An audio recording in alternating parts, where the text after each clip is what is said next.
周末休息，这两天正赶上大风天，出不去，给孩子做点小零食。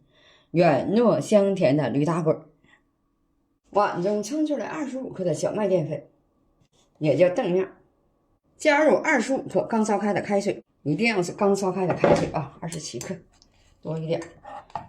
把这个澄面烫一下，烫好以后加入100克的水磨糯米粉，再加入15克的白糖，再加入75克的冷水，然后把它搅匀。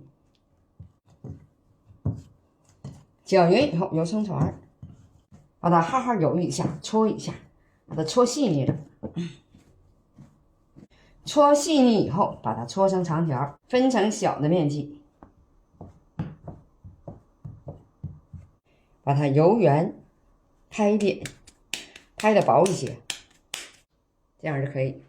水开放入锅中，把它煮熟，我们这样拍的薄一点，更容易熟。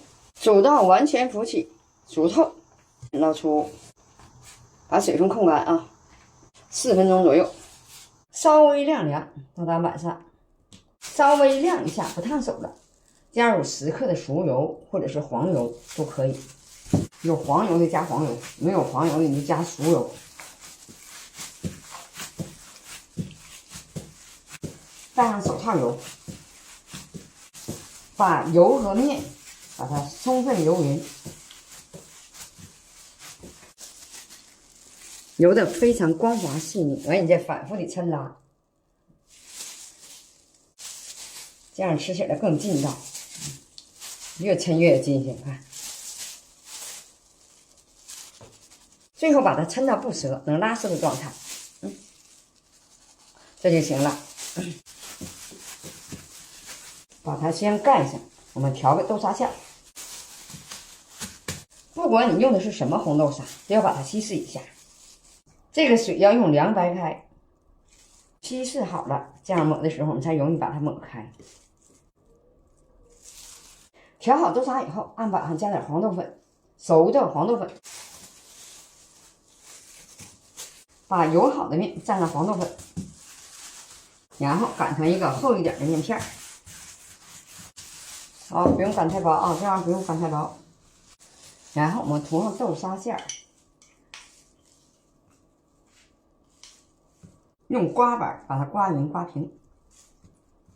抹匀以后，我们把它卷起来，把它卷紧实。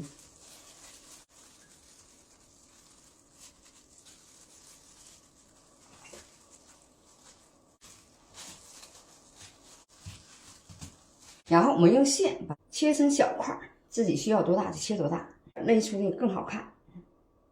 好，看看，